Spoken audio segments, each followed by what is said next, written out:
negative propaganda against the state by organizing events through the Hong Kong Alliance, including the Candlelight Vigil. Amnesty International, Human Rights Watch, and other rights groups are calling for the immediate release of the 3 defendants. They argue the trial is merely an attempt to stifle dissidents.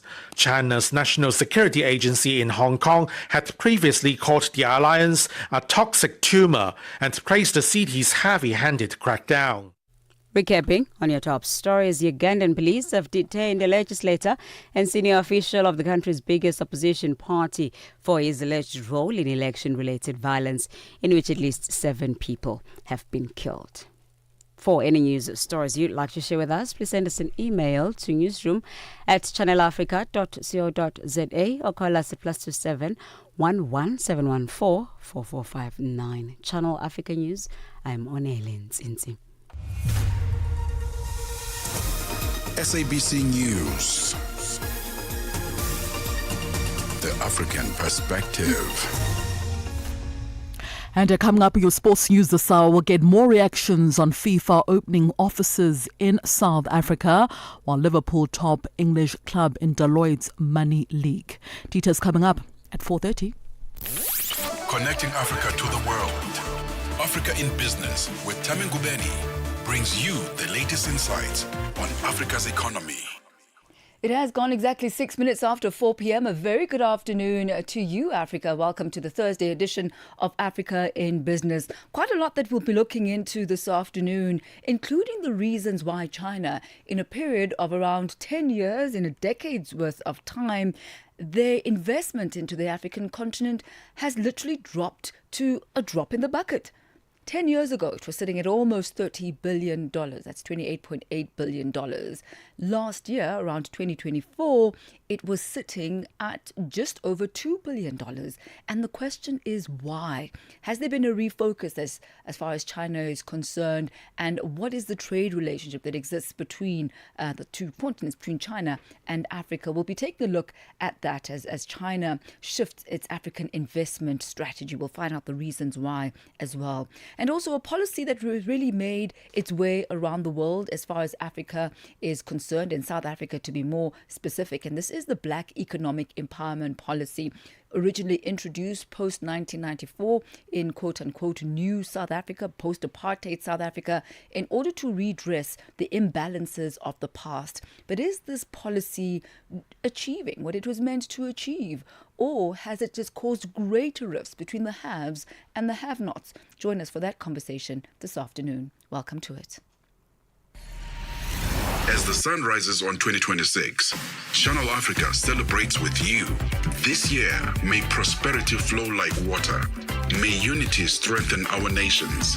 And may every African story inspire the world. Channel Afrique vous accompagne dans cette célébration. Que l'espoir illumine notre continent. Que as vozes de África ecoem com orgulho.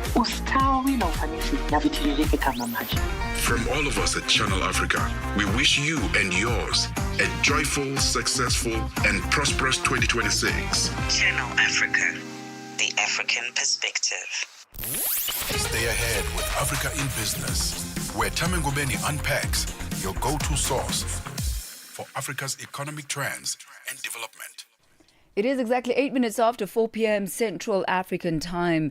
Now, as China revises its Africa strategy, Beijing's lending to the continent nearly halved to $2.1 billion in 2024, marking the first annual decline since the COVID-19 pandemic. I did point this out a little bit earlier on, that in the year 2016, Chinese investment on the African continent was sitting at $28.8 billion, which is quite a hefty price tag, and it was in fact the peak of their investment in the African continent.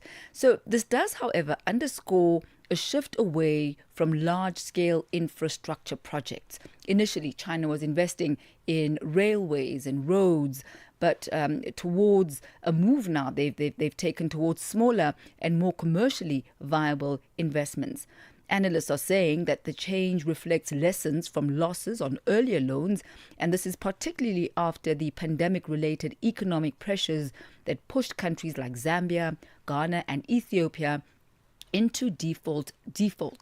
For more on this, we joined on the line by Bernard Wanji, former senior economist for the United Nations, and he is based in Cameroon. A very good afternoon to you. Good to have you with us. Welcome to Africa in Business. Okay, thank you for talking to me. I am very well. So when we look, Bernard, at the huge decline in African investment by China, the main reason is said to be the debt defaults by the aforementioned companies. Is that indeed the main reason why China is deciding to cut lending to Africa for large infrastructure projects? Or is there something more to this? You know, Africans and observers have been very enthusiastic about China investing in Africa. And the China intervention was branded as win-win. But I was more cautious. I have always been more cautious because you cannot pour in money into a nation without building capacity. China has not contributed to building human capacity in Africa. You see, African intellectuals, engineers are not educated by China. So China came in to invest large sum of money in railroads, infrastructure, billions and billions, without making sure that the country has the capacity to absorb that investment, that huge investment. So there is a problem of capacity since the beginning, and I will be talking about that for some time. So, you see? So that's a point that you're making there. But I wonder if indeed the countries that China was borrowing to, was lending to, such as Zambia, Ghana, and Ethiopia, were actually paying back the loans that China had given to them, would this not make good business sense for China? Would they not have kept investing in those large-scale projects for those sums of monies? Yes, because China used to say that my intervention is politically free, which means that China does not interfere in political governance, democratic governance, and economic governance as well. So the recipient countries that you have mentioned and many others in Africa are autocratic systems. You see, they have autocratic rules, corruption, poor capacity to run a project, and as a result, you have cost overrun, and then you have many delays that have to be blamed on the government side, on the African government side. You see, now you have, if you take a country like Cameroon, there are 2 or 3 large projects, including a railway between the economic capital and the political capital, between Douala and Yaoundé. That railway has consumed more than 100% of the initial envelope, and yet it has been constructed at the level of 30% only. So there is a problem of corruption, poor governance by the African governments that limit the absorption of the money that China is pouring in. For that reason, China has to reduce the envelope of its intervention. So what impact is this likely to have, Bernard, on the African countries and the African economies that rely very heavily on investment as far as infrastructure is concerned? Will this decline in Chinese mega project fundings have a negative impact on the economies, or does this just open up a way for other instruments, and like the IMF or the World Bank or private investors to once again come into that infrastructure funding for the continent?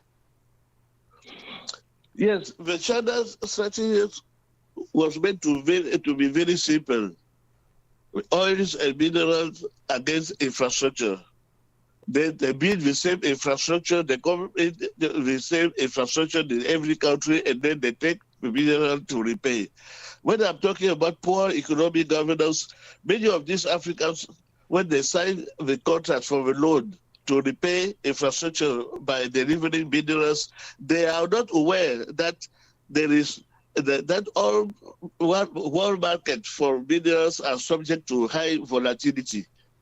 And then you see countries now that are repaying 2 times the quantity of the oil that we're supposed to deliver in order to pay the installment. So that's what I call a total, poor economic governance on the African government side.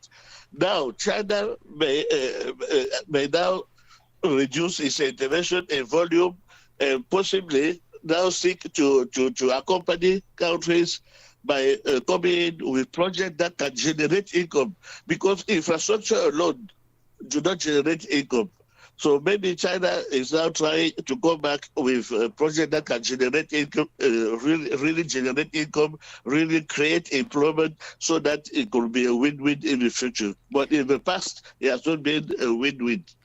Bernard, could there not be a mixed strategy here that China could focus on? Because yes, you want the lower hanging fruits, you want investments that are going to bring back returns, but you also want to ensure and safeguard future trade, and infrastructure is so key to that. So while China pursues the low hanging fruits and the return on their investments, could they not also, alongside that, continue with the big ticket items of infrastructure development? Because that is the real game changer for Africa-China relations in the future. You're perfectly right. China could envisage a mixed strategy, and focus on the project that generate income, and also income in the export sector, so that we do projects that generate foreign exchange to repay the loan instead of just trading the minerals against the infrastructure. So this strategy is something that will be good, but it takes time. China, do that. We are willing to take it, and then China will have to look into the economic governance of African countries, like the traditional lenders have been trying to do during the past decades. All right, Bernard Wanji, thank you so much for your insight as we look at the decline in China-Africa investment, as well as the redirection and realignment of China's investment strategy on the continent. Thank you for your time, sir. Okay, thank you again. Merci Happy New Year. Happy New Year to you. That's Bernard Wanji, former senior economist for the United Nations, and he is based in Cameroon. He takes us to exactly 17 minutes after 4. Africa in Business on Channel Africa. We turn our sights to Zambia now, and the country has, for the first time, set to host the Continental Energy and Infrastructure Investment Forum 2026. This marks a historic milestone for the flagship Pan-African platform, which is dedicated to advancing energy security, infrastructure development and regional industrialization. Scheduled to take place from the 2nd to the 5th of February in Lusaka, the forum will convene 2 days of high-level conferencing and structured business-to-government engagements. It will also be followed by 2 days of strategic site visits to priority energy and infrastructure assets across the country. Channel Africa's reporter Michael Mbewe filed this report. The forum will be held under the theme Collaborate, Renew and Transition. The SAFE Forum 2026 is expected to attract high-level African leaders, including the President of the Republic of Zambia, Hakainde Hichilema, senior Zambian government officials, African Union leaders and ministers from across the continent, underscoring its alignment with national, regional and continental development priorities. Backed by key institutional partners, including the Development Bank of Southern Africa, the Export Credit Insurance Corporation and South Africa's Department of Trade, Industry and Competition, alongside strong leadership and hosting support from the Zambian government through the Zambian Development Agency, the forum is positioning Zambia as a regional hub for energy, infrastructure and industrial investment. Speaking during a media briefing on Wednesday, forum co-convener Shebone Evans explains what this forum is about. It serves as a platform to bring in industry leaders, policymakers, government officials, investors to explore key opportunities on the African continent. And our key focus is to see how we can, first of all, identify the opportunities and ensure that we can secure financing for those opportunities from African financial institutions. At this stage, we're working very closely with South African financial institutions, which will take you through, and then ensure as well that African businesses then have an opportunity to participate in the implementation, execution, and maintenance outcomes of the projects once they've been put in place. But what are the thematic areas that the forum will be focusing on? Here is Malcolm Shabala, the director at Sub-Saharan Africa Trade Hub. In terms of the forum, we'll be looking at a number of critical areas or thematic areas that are really, really important to Africa's energy and infrastructure development. So we'll be looking at the case for coal, and you need to look at this in context of what has been happening recently. In this part of Africa has been hit with droughts, and we sit on quite a huge resource of coal. And we know that there's been a negative connotation around coal previously, but things have since moved on. There's clean coal technology, which we will be exploring and see how then coal can be used to fill in the gap in terms of the energy deficits that we have in Africa. He says the forum will also keep an eye on critical minerals and their beneficiation. We'll also be looking at critical minerals and rare earth minerals, which we have quite in abundance this part of the world. So if you look at DRC, Zambia, Zimbabwe, all the way to South Africa, critical minerals and rare earth minerals are available in abundance. So exploiting those resources and how they can be used then to drive the development agenda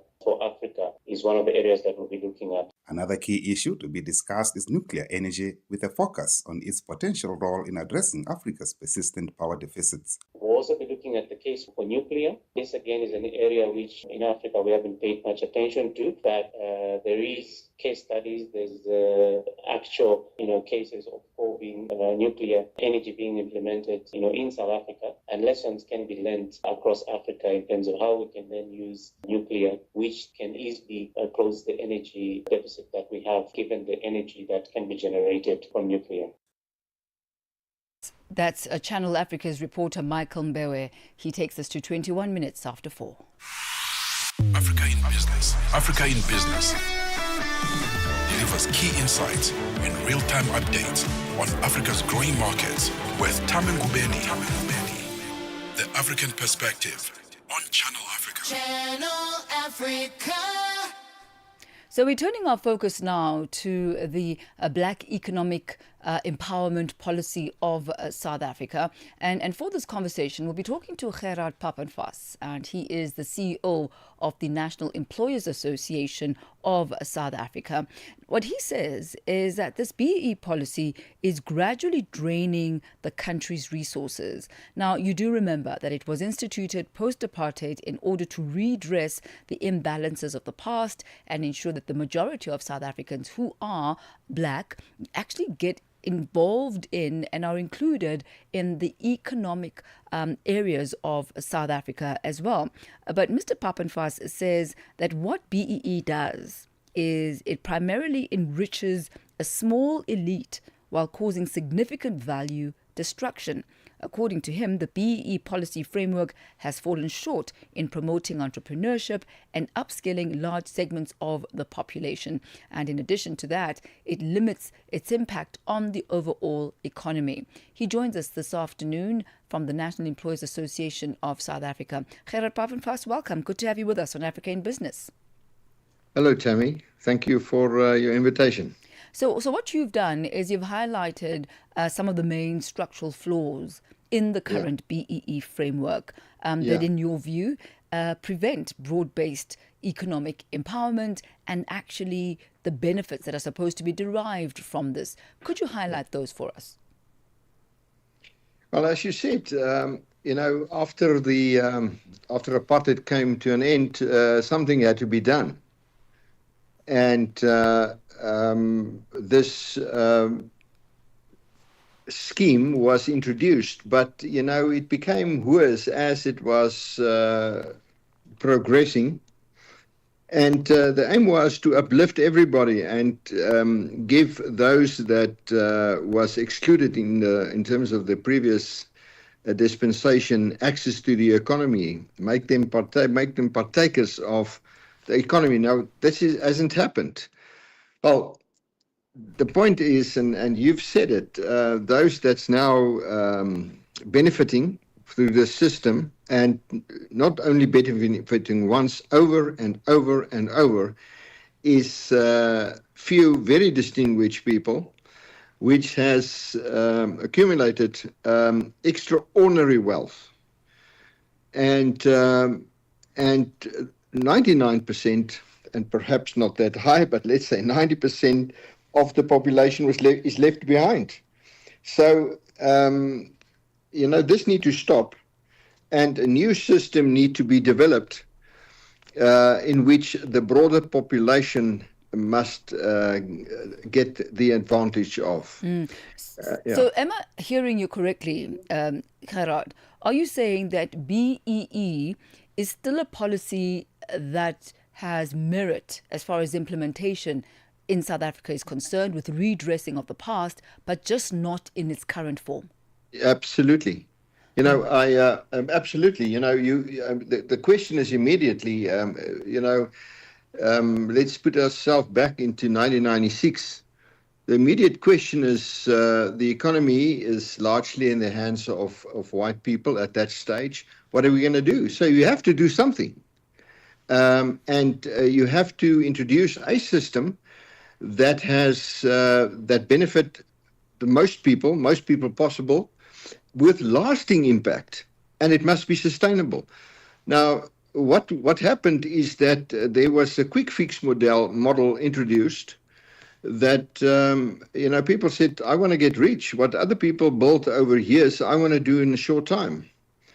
Now that is actually not possible. It is just in the business world that is just not possible. When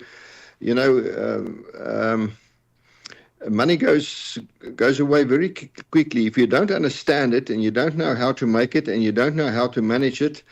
And what you see is often the bling from people that is so entangled in the system. And that guy, if you look at him and you think, he doesn't understand where it comes from. But the thing is, it's not sustainable, and it can leave you very easily.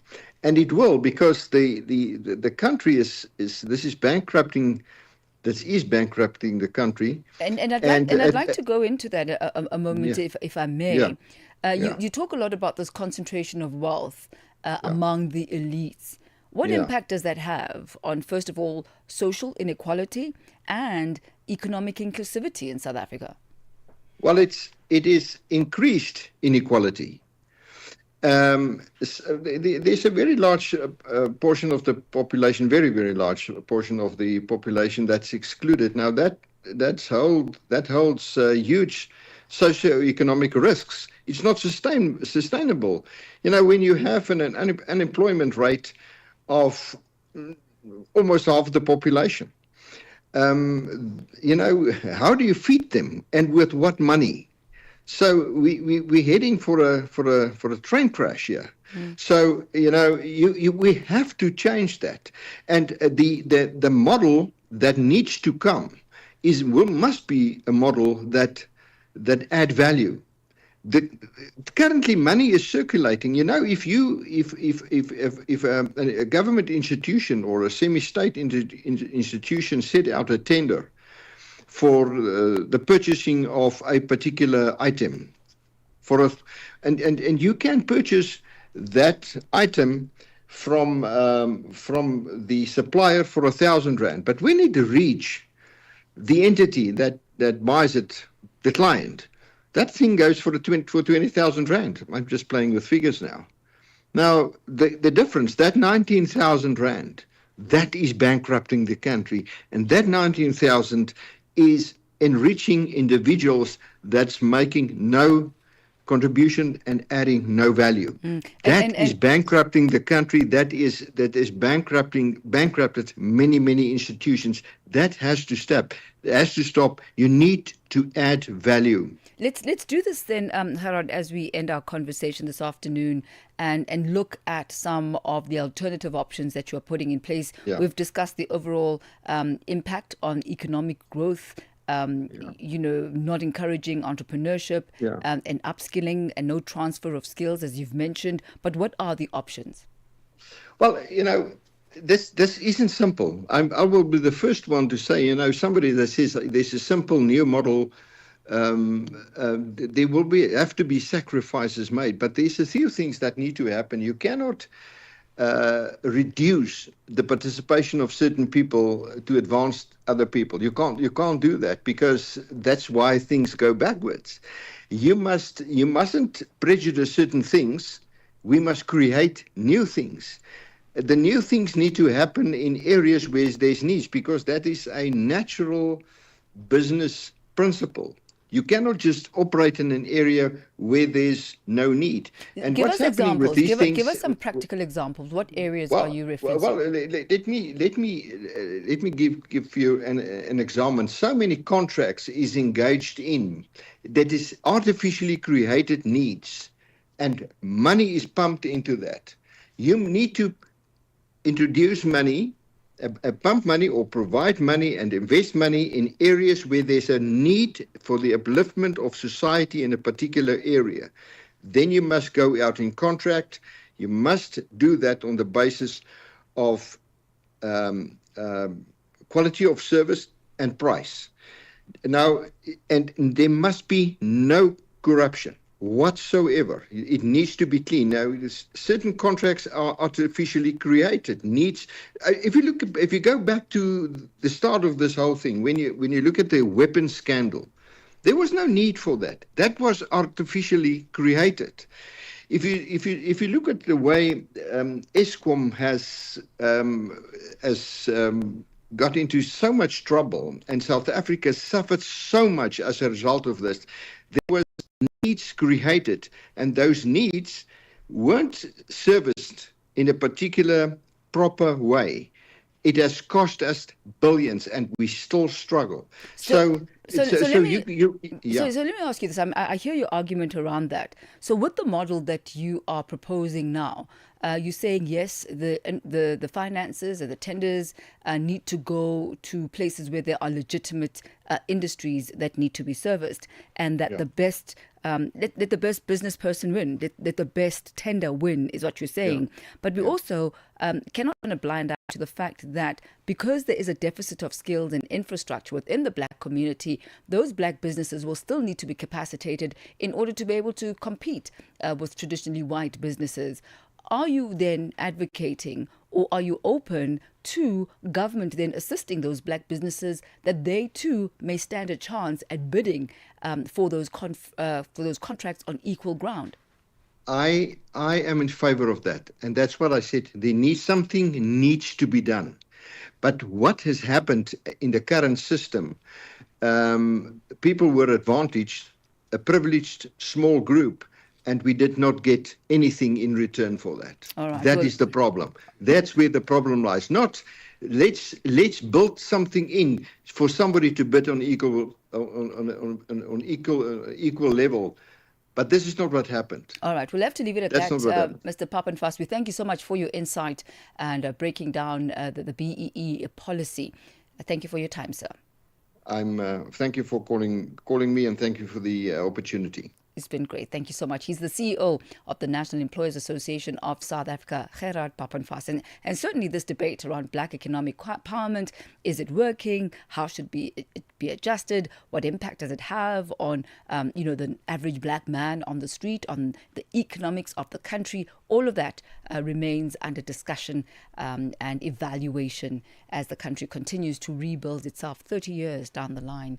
It's just gone 4:33 Central African time. Let's head over now to the markets desk, where Chanduko Legeke is standing by with your latest market indicators. Business news on Channel Africa. The African perspective. Thank you, Tommy. Good afternoon. $1 is trading at 16.32 in South Africa, Botswana 13.22, Namibia 16 Namibian dollars 32, Zambia 20 kwacha 06, Kenya 128 shilling 18, Ethiopia 155 birr 23, Uganda 3,000 shilling 433, Tanzania 2,000 shilling 528. $1 in Nigeria is 1,418 naira. Egypt 47 Egyptian pound 39, Tunisia 2 dinar 87, Algeria 129 dinar 13, Morocco 9 dirham 08. Angola 911 kwanza 86. The Congolese franc is 2,130. Looking at commodities, gold is $4,822, platinum at $2,518 per ounce. The price of Brent crude oil is $64.23 a barrel. That's all from me. For any stories you'd like to share with us, please send us an email to newsroom@channelafrica.co.za, or you can call us on +27 11 714 4459. For Channel Africa Business, I am Chandruko Ligege. Business News on Channel Africa. The African Perspective. And let's take a look now at the business of sport with Musibudi Makura. Sports on Channel Africa. The African Perspective. Thank you so much, Tammy. Very good afternoon from the sports desk. Well, Jessica Mutawung, who's a member of the FIFA Men's Football Stakeholders Committee, has reacted to the news that FIFA will be opening their first offices in South Africa. Now, South Africa's Minister of Sports, Gayton McKenzie, signed a cooperation agreement with FIFA Development, which will establish a FIFA office in Johannesburg. The agreement was concluded on the sidelines of the 2025 Africa Cup of Nations tournament, a final in Rabat in Morocco over the weekend with the FIFA president Gianni Infantino. The deal will create a FIFA regional development office in South Africa's largest city.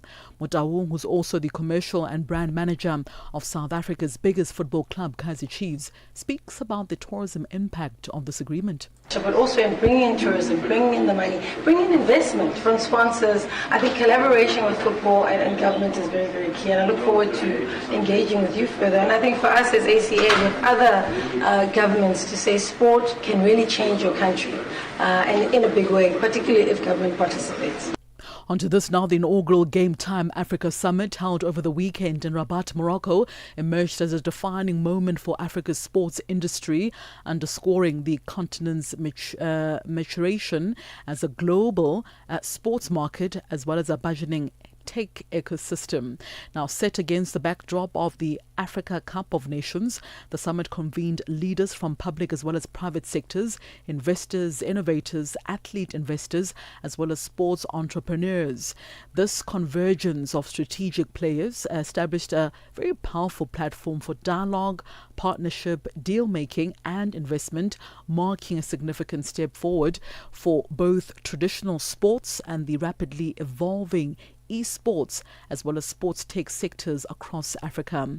Will Mikabo is the founder of the Game Summit in Africa. The reason why we launched the platform is that we felt that there was a major need and opportunity for the continent to leverage the sports industry, meaning creating jobs, investment, and making an impact on the continent. So how do we do that? We understand that Africa's sports industry have an amazing potential. We need to have more investment meaning access to investment at the right cost of capital. And that's what we're trying to do here, bringing together the very best of the sports industry and the very best of investment. Further afield now, Liverpool have become the top-earning Premier League club for the very first time.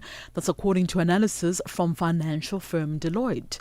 Now, the Reds won the English top-flight title just last season and generated $722 million, more revenue than any other English side. Manchester United, meanwhile, fell to their lowest ever position in what is the 29th edition of the Deloitte Football Money League. Real Madrid, meanwhile, again topped the list with $1.25 billion revenue, despite not winning the Champions League or La Liga last season, as both Manchester clubs dropped down the list. Barcelona, meanwhile, was second, moving back into the top three of the first time since the 2019-2020 season, after generating $989 million, despite playing away from the Nou Camp Stadium last season as it was renovated. Meanwhile, Bayern Munich are third on $870 million. Champions League winners Paris Saint-Germain fourth on $846 million, while Liverpool are in fifth position, the highest Premier League club on that list. Manchester City, meanwhile, dropped from from rather second to sixth position with a revenue of $835 million. United, who finished 15 in the Premier League last season, were beaten by Tottenham Hotspur in the Europa League final, went from 4th to 8th position. United have topped the Money League on 10 occasions, most recently as back as 2017. There are also 6 English clubs in the top 10, Arsenal in 7th, Tottenham Hotspur 9th, Chelsea in 10th. 3 other English sides also made it to the top 20. They include Aston Villa in 14th, Newcastle in 17th, and West Ham United in 18th. Commercial revenues, meanwhile, went up to $6.1 billion from $5.1 billion, an increase driven by a shift in clubs' business models, focusing on the increased use of stadiums as well as surrounding areas on match days, an increase in sponsorship revenue, as well as improved retail performance. And finally, France striker Jean-Philippe Mateta has told Crystal Palace that he wants to leave the club amid interest from other Premier League sides as well as European clubs. Mateta has 18 months remaining on his current deal at Selhurst Park, and as things stand, he will not be signing an extension. Italian side Juventus have tried to sign the striker this month, but have been so far failed to reach Palace's evaluation, which is believed to be around the mark of $50 million. Meanwhile, Aston Villa, who have been keen on Mateta for some time, have also shown interest in a move this month. Palace, who won the FA Cup in May of last year, sold star striker Eberechi Eze to Arsenal in the European summer, and have also lost captain Mark Guia in January after he joined Manchester City on a deal with $30 million. On that note, it's a wrap from the sports desk this afternoon on Channel Africa. For any sports stories you'd like to share with us, do remember to send us an email. That's to newsroom@channelafrica.co.za, or call us on +27 11714 4459. There'll be more sporting updates tomorrow morning on Africa Rise and Shine. For Channel Africa Sport, I am Musibu Di Makura. Sports on Channel Africa. The African Perspective. Get the news, music, and lifestyle of Africa on Channel Africa. The African Perspective. The sound of Africa is evolving. Experience our new mobile app. Free to download, free to connect. From markets to innovation, Africa in Business with Tami Ngubeni covers it all. With Africa's future in focus, Channel Africa, the African Perspective. It has gone exactly 4:41 Central African time as we turn our focus now to the Afrobarometer study titled From Aspiration to Action. What this study does this year is it focuses on barriers to youth empowerment on the African continent. And what the study reveals is that young people who are aged between the ages of 18 and 25 face the most severe employment challenges on the African continent. The numbers show that around 45% of those who participated in the survey report being unemployed. Yes, they are unemployed, but they're actually still in the marketplace. They're still actively looking for work. Inadequate training has been highlighted as one of the main reasons, and a lack of required experience have emerged as the leading barriers to youth employment on the African continent. Respondents say that governments should prioritize job creation, followed by improving education, as well as expanding access for business loans, specifically for that 18 to 25 cohort. Joining us this afternoon to dissect the Afrobarometer is the editor, Komi Amewuno. A very good afternoon to you. Thank you so much for joining us, and welcome to Africa in Business. Thank you, Mambu. So you are also, apart from being an editor at Afrobarometer, you're actually one of the authors of the report. And from the survey that you've put together, what are the barriers that really seemed to be top of the list, and the barriers that were identified that are actually hindering young people? And this is from the perspective of young people themselves. So this is straight from their own personal experiences. Yeah, thank you, Mabu.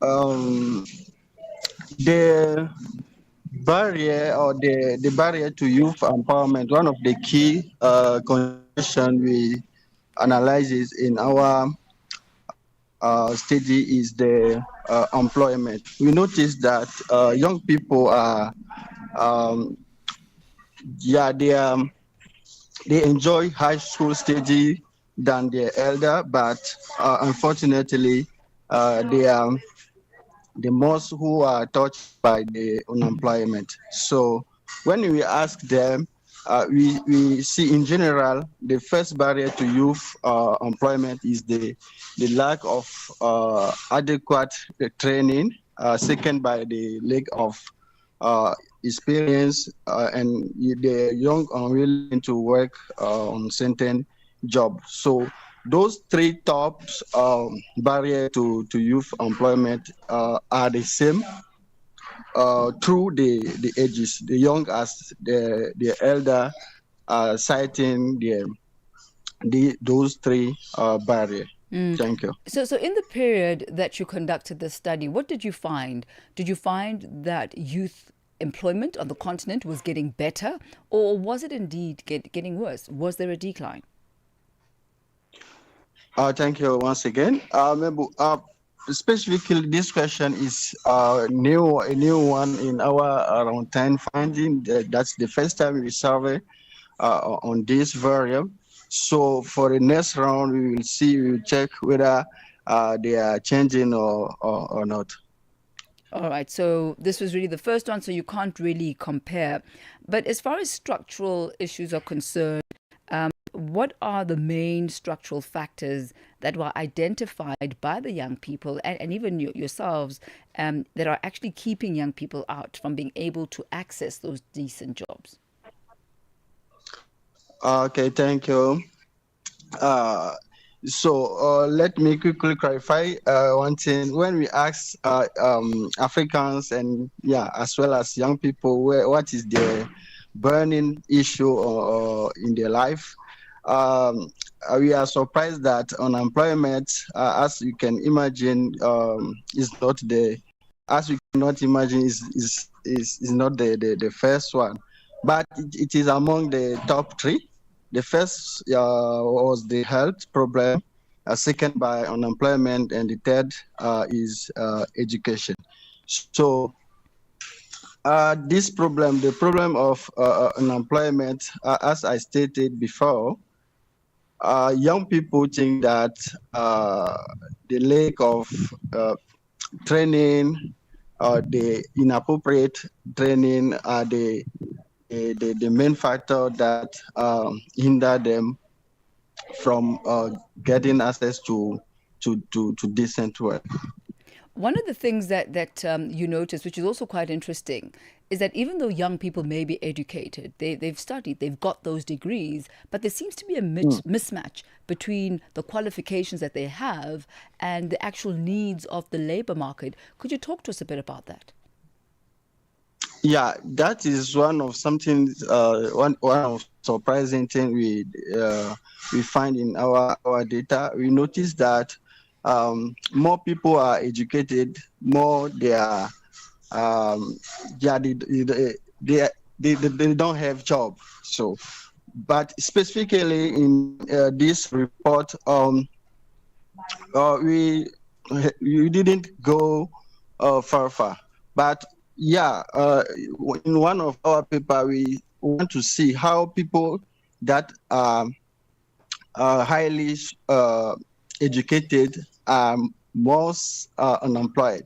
So we found something interesting that, the unemployment rate is high among people who are highly educated, but more you go far, more you have the chance to be employed or to find a decent work. So that's what I can say regarding the level of study and the employment. But one thing you highlight is the mismatch between the labor market and the educational program that people are are following, and our data to highlight this. But what's quite interesting as well is that you didn't just focus on being employed and employability, but you also looked at entrepreneurship on the African continent. That was also one of your key features of the Afrobarometer study. I found it quite interesting that Southern Africa and the youth in Southern Africa are less interested and less inclined to follow the route of entrepreneurship. And this is in comparison to the likes of young people in East or even West Africa. Dissect that for us. Yeah, in general, youth on the continent prefer entrepreneurship to the other type of employment, specifically young people from Western and Eastern Africa more keen to choose entrepreneurship over the other kind of employment. Yeah, this regional pattern may reflect maybe the differences in formal sector labor market size in contexts where formal employment opportunities are scarcer. Entrepreneurship may represent not just a preference, but a necessity, shaping young people's aspiration accordingly, I think. All right, we'll leave it at that for this afternoon, Mr. Komi Awewuno. We thank you so much for your time and for taking us through Afrobarometer report. Thank you so much, sir. Thank you, Mabu. All right, thank you so much. That's Komi Awewuno. He's editor at Afrobarometer. He takes us to 10 minutes after 4 p.m. Africa means business. Tune into Africa in Business with Tami Ngubeni for the future of the African economy. Channel Africa, the African perspective. It is indeed the African perspective. We'll be moving in just a moment and switching from the English desk to the French desk. And Le Jolie Joelle is with us and she'll be ushering us into Vue d'Afrique in just a moment. Bonjour Joelle, what do you have in store for us today? Bonjour à tous les auditeurs de Channel Africa sur Vue d'Afrique. Tout à l'heure, il sera question de la Guinée-Bissau. Les autorités de transition ont arrêté la date des prochaines élections présidentielles législatives au 6 décembre 2026. Et nous parlerons des chefs d'État de la CEMA qui se réunissent ce jeudi en session extraordinaire pour examiner la situation économique, entre autres, mais aussi du nord du Nigeria, dans l'état de Kaduna, où l'état qui a été le théâtre de violentes attaques contre des églises. Nous verrons cela avec notre correspondant sur place. Et dans la deuxième partie, bien sûr, de Vue d'Afrique, c'est le sport avec Jolino Sungu. À tout à l'heure sur Vue d'Afrique. Merci. Merci. She joins us in about 9 minutes' time. Africa in Business on Channel Africa. So we close off this afternoon by taking a look at the South African National Prosecuting Authority. That's the NPA. The country's NPA is currently preparing for new leadership. This is under Advocate Andy Mutobi. At the end of the month, the Minister of Justice, Mameloko Kobai, has routinely stressed the need for the implementation of reforms within the NPA, and this is particularly around the areas of lifestyle audits. This is not new. It's something that actually was promulgated for parliamentarians themselves, but also we see it, straggling through other instruments of government. But the question lies in who actually has the authority to authorize such reforms, as well as the implementations and the implications that this has regarding public trust in state agencies. Zara Groenewald has more on this report. As the National Director of Public Prosecutions, Advocate Shamila Batoy, bows out at the end of the month, the Justice Minister is calling for tough restructuring in the office of the country's chief prosecutor, including the introduction of lifestyle audits. This is Justice Minister Mameloko Kobai. There are various issues, both raised by the current NDPP in terms of the environment, the issues that needs to be addressed, that we have committed that we need to do. One of the issues that is coming through is the salary. The wage package of the NDPP, in how it's structured, in how it's an issue. That's one. The security of tenure, both in terms of the NDPP and the deputies and everybody in the organization, how it's structured, it's an issue that we needed to. So there are reforms that are needed in NPA. But the Executive Secretary of the Council for the Advancement of the South African Constitution, Lawson Naidoo, says inasmuch as this is necessary, it's going to be a tall order as the implementation and enforcement of lifestyle audits is beyond the minister's powers. Whilst, again, the Constitution says that the Minister of Justice has final responsibility over the National Prosecuting Authority, that is not clarified in the National Prosecuting Authority Act nor anywhere else. So this is an issue that needs to be discussed and agreed between the Minister and the National Director of Public Prosecutions. Naidoo adds that the call is long overdue after appeals for the NPA to regain public trust, but he insists this cannot happen overnight. But this is will be a large undertaking. It will require significant resources for this to happen. And the minister will therefore need to make those funds available to ensure that the NPA is, in fact, able to conduct this exercise in the way that is envisaged. I doubt that there will be much resistance from the leadership of the NPA to initiate this process, but it is one that will need to be discussed and agreed upon with timeframes and with, as I say, an appropriate resource allocation. Organisation Undoing Tax Abuse CEO Wayne Duvenege says the adherence to lifestyle audits is dependent on the political will of the powers that be to ensure accountability and transparency. So we've got all the systems in place. Guess what would happen? You wouldn't need lifestyle audits, you'd have accountability.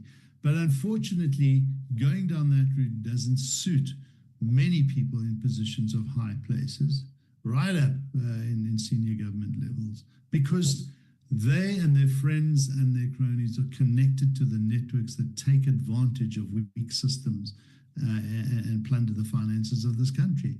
And he says for that to happen, the president must lead the pack. The politicians speak eloquently about this, but will they actually do it? They've got the power, and where, as you say, where does that lie? Who does it? Well, you've got Parliament, you've got SARS, you've got so many enforcement and oversight mechanisms that can start to introduce everything that we talk about to drive accountability. The question is, where is the political will and the desire? That's the only component that's missing. With the NPA set to start a new chapter at the end of the month, only time will tell if it will breathe new energy into the organisation or if the minister's calls fall on deaf ears. Zara Groenewald in Johannesburg. Africa. It's time to plug into the heartbeat of the continent. Tune in to Channel Africa, your go-to radio station that broadcasts in 5 different languages. L'Afrique du Sud célèbre la journée nationale du Kabla hujaitwa kwa jina la Double K, or more of our forests have been destroyed. Kama watu libwanji ndi Partido Africano da Independência da Guiné. See, Channel Africa represents every corner of this amazing land. From Lagos to Cape Town, Nairobi to Dakar, we've got you covered with the freshest news, music, and cultures. So, turn up the volume, feel the rhythm.